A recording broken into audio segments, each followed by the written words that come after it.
Imagine you are standing on the deck of a Roman warship, the Mediterranean sun beating down on your neck, salt spray hitting your face, and 200 other ships around you ready for battle. The fate of Rome, the fate of your family, the fate of everything you have ever known is riding on this single moment. And then your commander, the man who holds all of your lives in his hands, picks up a cage of sacred chickens, and because those chickens refuse to eat, because they simply were not hungry that morning, he throws the entire cage into the sea and shouts, "If they will not eat, then let them drink." In that one moment of rage, in that one arrogant dismissal of everything his sailors believed in, Publius Claudius Pulcher sealed the fate of nearly 100,000 men. This is not a legend. This is not mythology.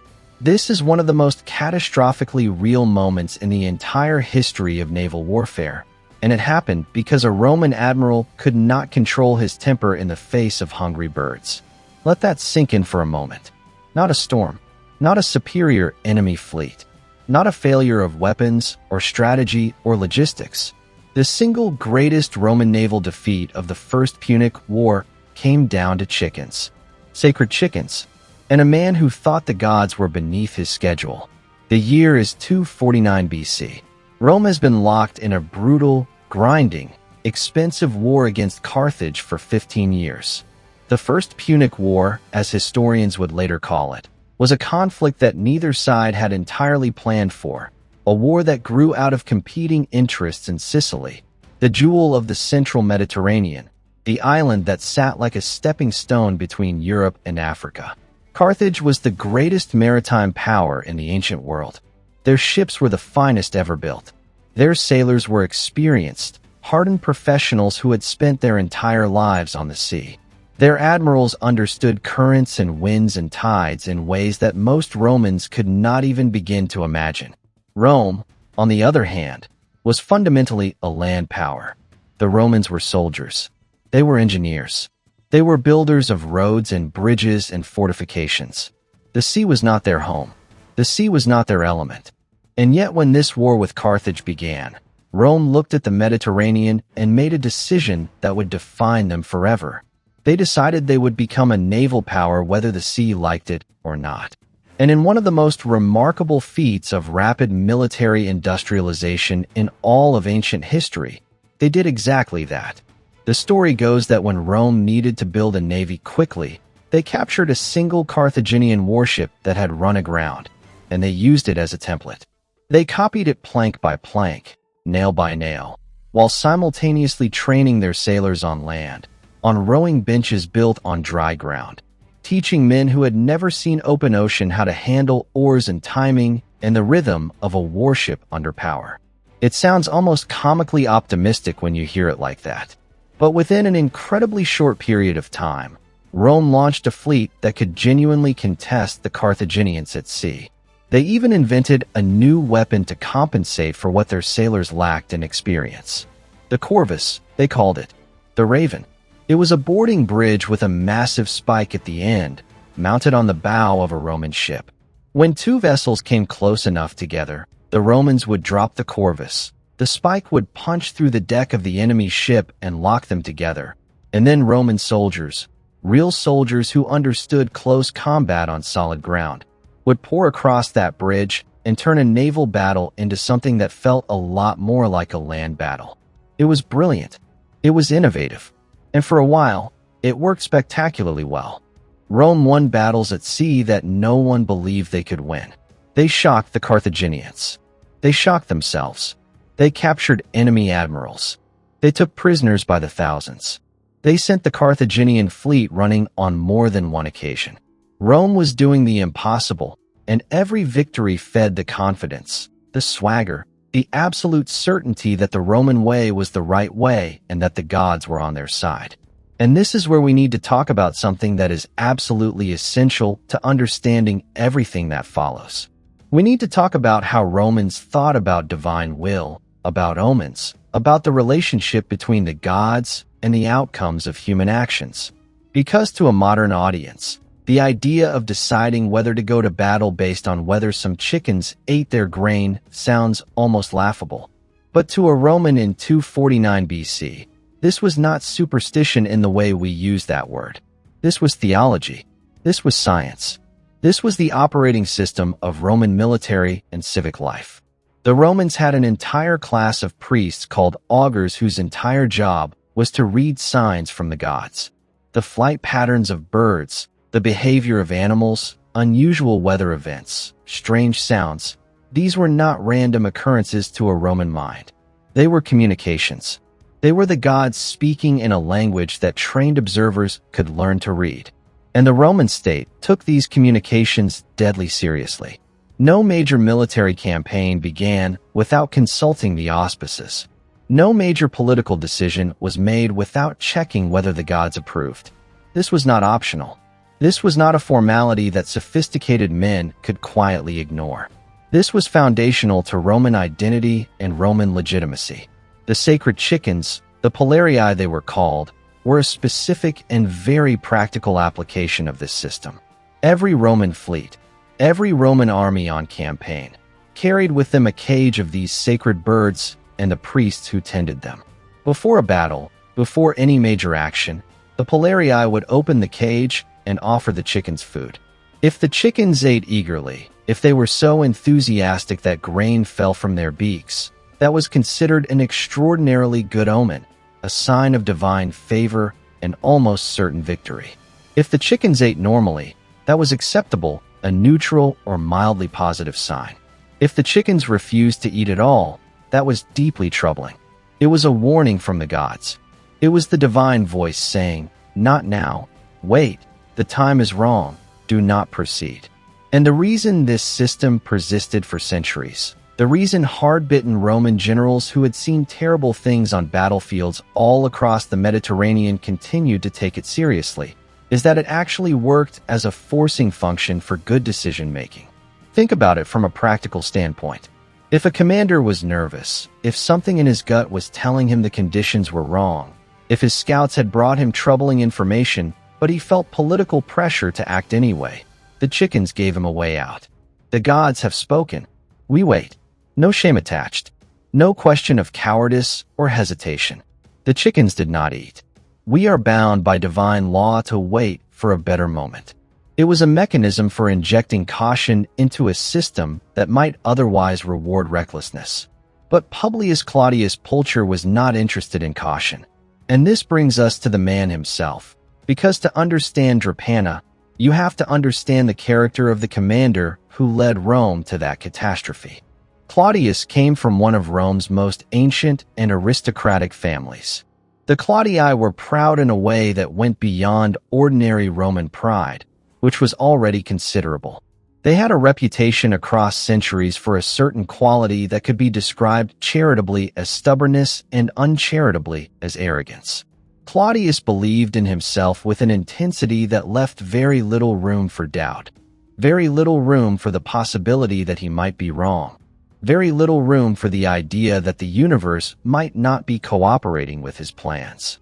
He had the connections, the birth, and the political position of a man who had never truly been told no in a way that stuck. He arrived in Sicily as consul in 249 BC with a specific and urgent task. The war had been grinding on for 15 years by this point, and both sides were exhausted. Financially exhausted. Physically exhausted. The constant drain of men and ships and money was beginning to strain Rome in ways that were genuinely alarming. The city needed a decisive victory.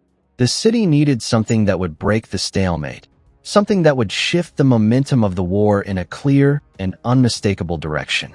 Claudius was the man Rome had sent to provide that. The Carthaginian fleet was based at Drepana, a harbor on the northwestern coast of Sicily.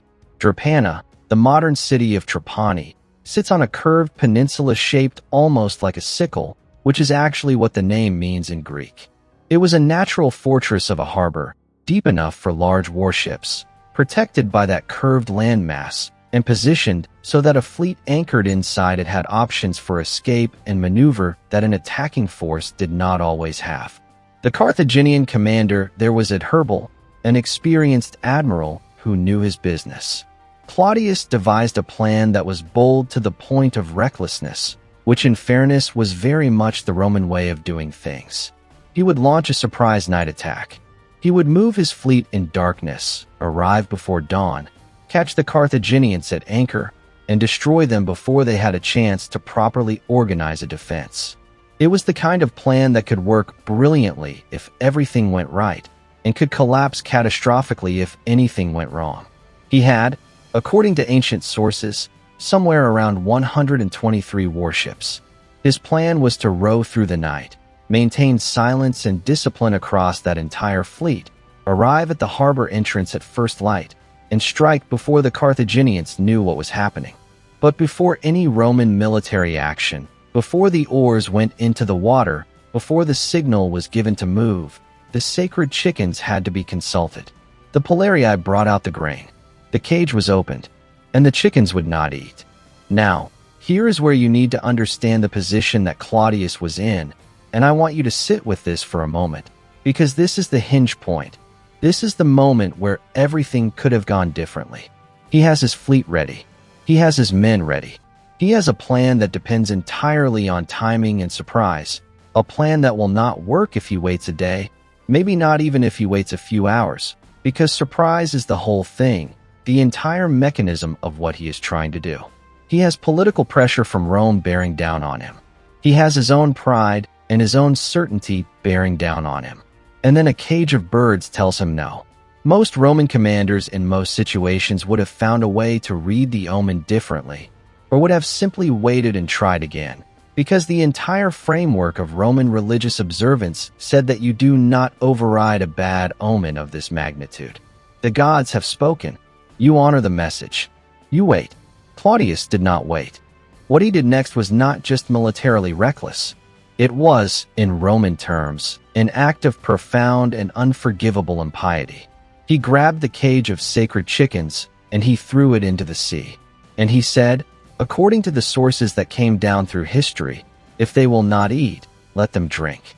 In Latin, it apparently came out as something even more contemptuous and dismissive, a joke at the expense of the divine order itself. And then he gave the order to advance. His officers would have been horrified. Not every officer in a Roman fleet was a deeply pious man in his private life.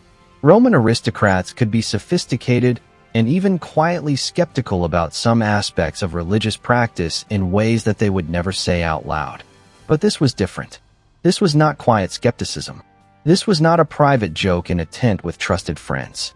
This was a public, deliberate, theatrical act of defiance against the established order of Roman religious practice, performed in front of the entire fleet on the eve of a major battle. Every sailor on every ship would know within hours. Every oarsman, every marine, every officer would understand what their commander had done. He had thrown the sacred chickens into the sea and laughed at the gods. And now they were going into battle. The initial movement of the fleet went reasonably well, which is actually one of the more cruel aspects of this story. Maintaining any kind of tactical order across a fleet of over 100 warships in darkness, in unfamiliar waters, was genuinely difficult, and the fleet got strung out. The ships lost their precise formation. By the time they were approaching Drepana, there was already disorder in the Roman line. But they were still moving. They were still coming. The problem was that Adherbal, the Carthaginian admiral, woke up. He either had scouts out, or the noise of 100+ ships moving through the night waters carried to his sentries, or some piece of the surprise dissolved in the darkness. But he knew the Romans were coming. And Adherbal was an excellent commander. He did not panic. He did not freeze. He made the decision that good naval commanders make when faced with an unexpected threat in a harbor situation. He got his fleet out. This sounds simple. It was not. Moving a fleet from a harbor anchorage to an open water battle formation is an incredibly complex operation even in daylight, with full preparation.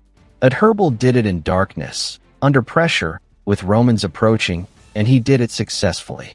He slipped his ships out through the southern end of the harbor, the side away from the approaching Romans, and by the time Claudius realized what was happening, the Carthaginians were behind him.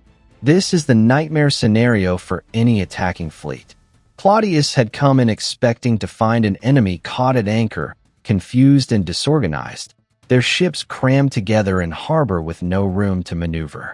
Instead, he found an experienced enemy fleet in open water, in formation, maneuvering freely, and positioned between him and the coast. He had been flanked. He was caught between the Carthaginians on one side and the rocky shoreline on the other, and his own fleet was still in the disorganized column from the night approach rather than in a proper battle line. He gave the order to turn and fight. What else could he do? He could not run. The geography would not allow it cleanly. He had to make a battle of it. What followed was a destruction.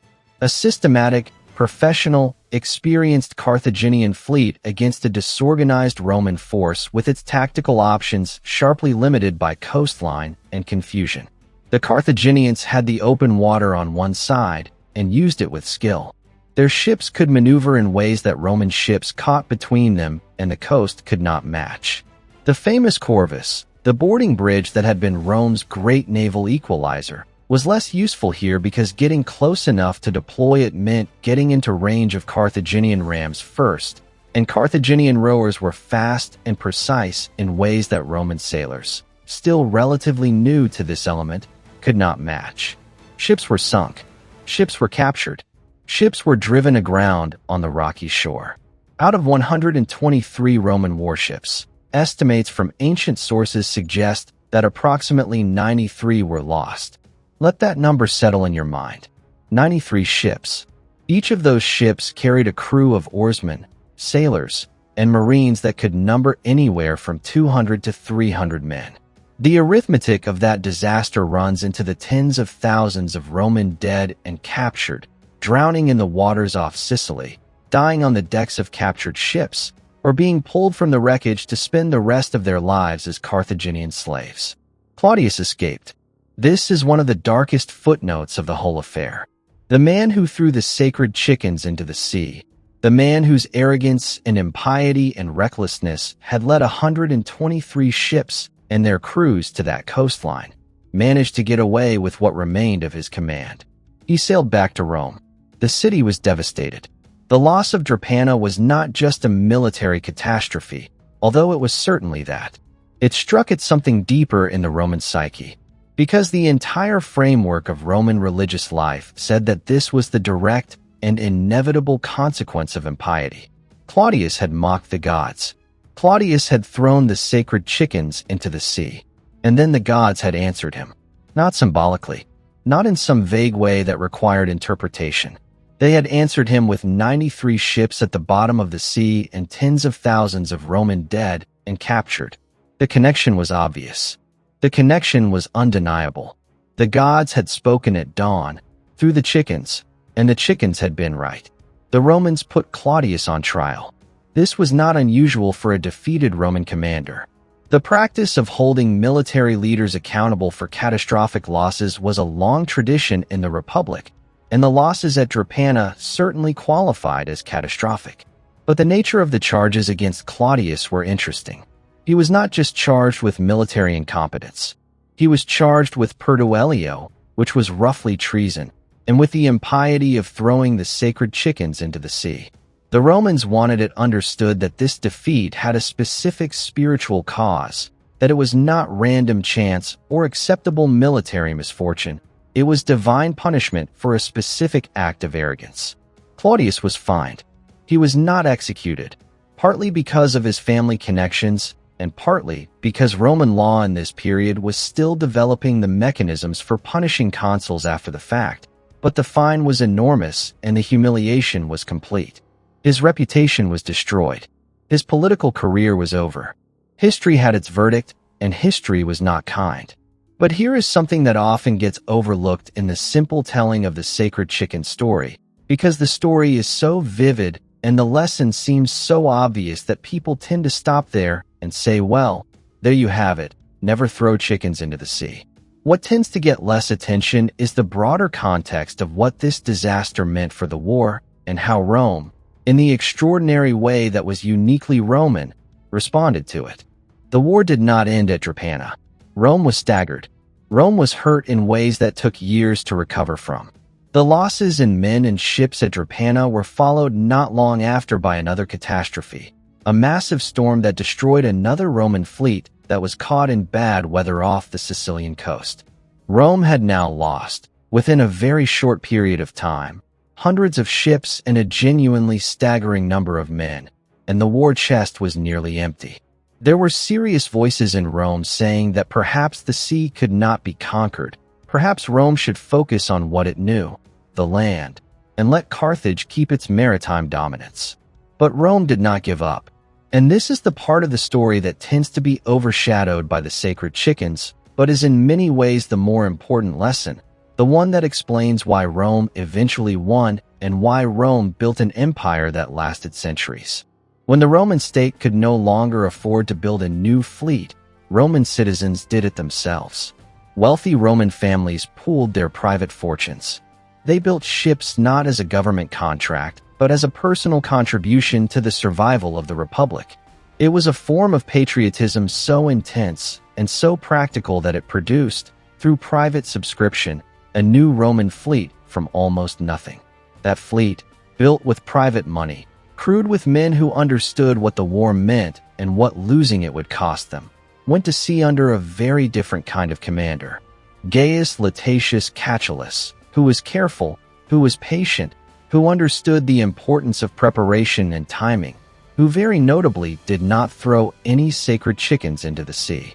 He trained his crews. He waited for his moment. And when he found the Carthaginian fleet caught in poor weather conditions off the Aegates Islands in 241 BC, he struck. And this time it was the Carthaginian fleet that was destroyed. That victory at the Aegates Islands ended the First Punic War. Rome's terms were punishing. Carthage had to pay enormous reparations. Carthage had to give up Sicily entirely. The island that had been the cause of 15 years of horrifying war became a Roman province.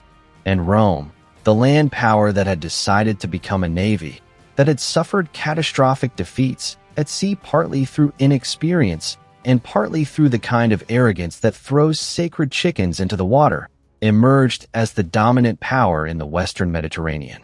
The Battle of Drepana is remembered primarily for the chickens, and there is a good reason for that, because the chickens are extraordinary. They are the perfect encapsulation of what can go wrong when a commander's ego overrides every other consideration. But there is a deeper lesson in the full story that goes beyond the specific act of impiety. What Claudius did when he threw those chickens overboard was not merely offend the gods.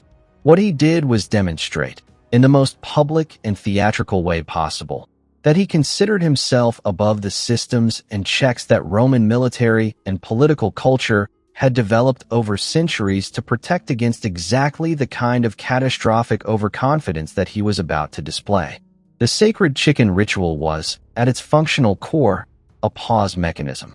It was a built-in moment of institutional caution in a system that otherwise rewarded boldness. It forced a commander to stop, to consider, to acknowledge that he might not have complete knowledge, that something might be wrong that he had not yet identified. Claudius bypassed that mechanism, not privately, publicly, with contempt, and then he got his fleet killed. The sailors and soldiers who died in the waters off Drepana were not killed by Carthaginian skill alone, though Adherbal and his men performed brilliantly.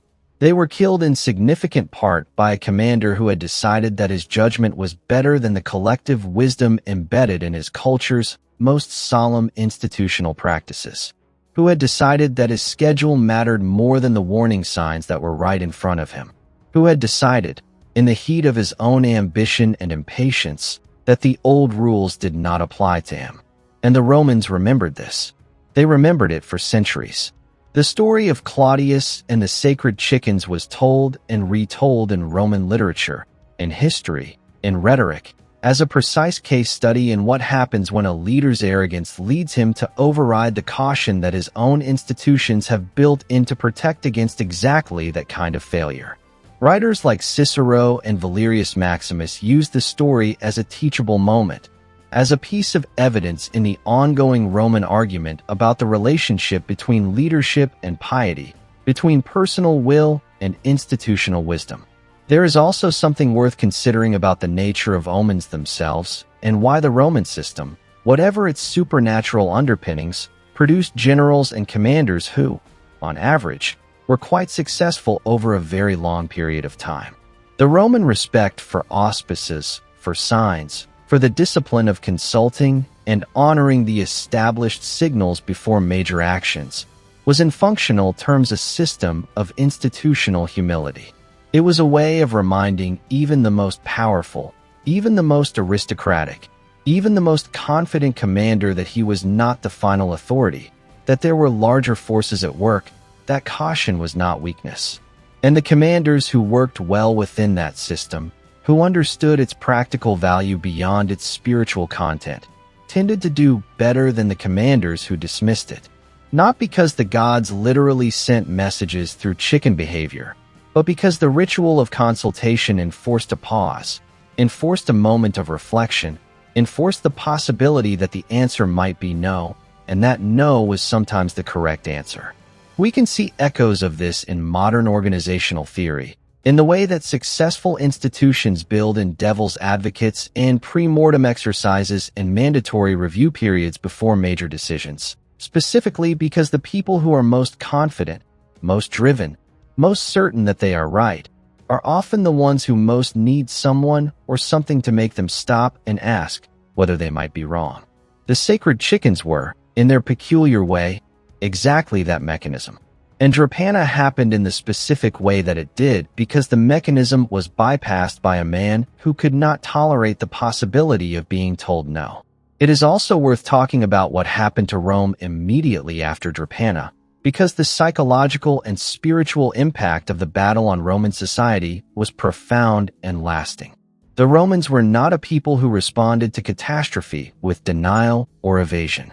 They were, in a specific and very Roman way, capable of a kind of unflinching accountability that acknowledged disaster, identified its cause, and built systems to prevent it from happening again.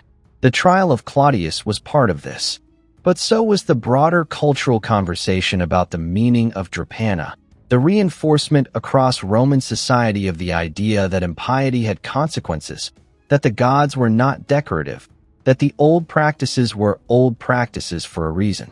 And there is something almost paradoxical in the Roman response to Drepana that is worth sitting with. The city that had just suffered its worst naval defeat partly because of excessive confidence decided to respond to that defeat with an act of extraordinary confidence.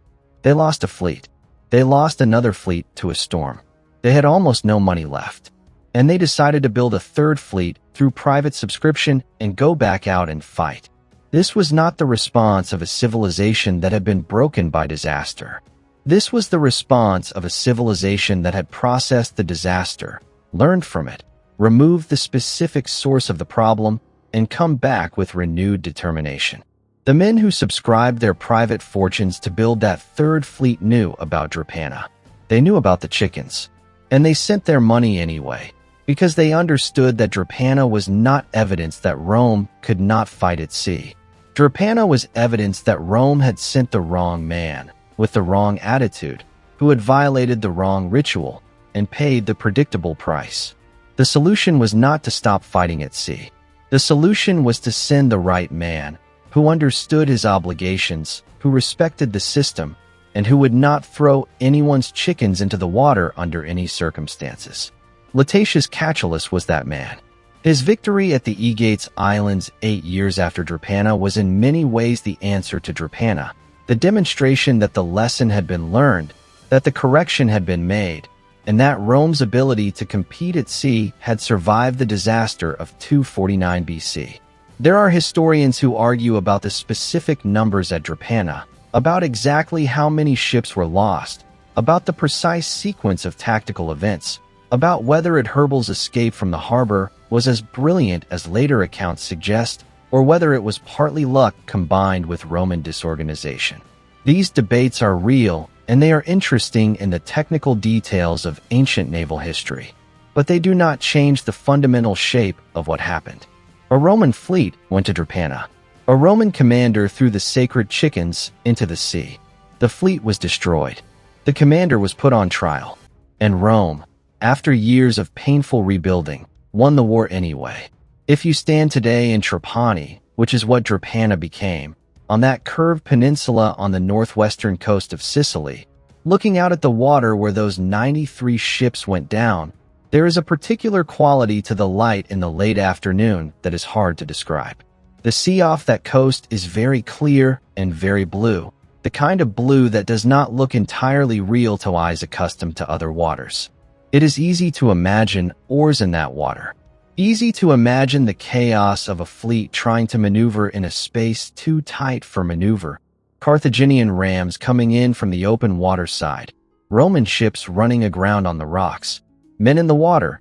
The sound of everything that was supposed to work suddenly and completely failing.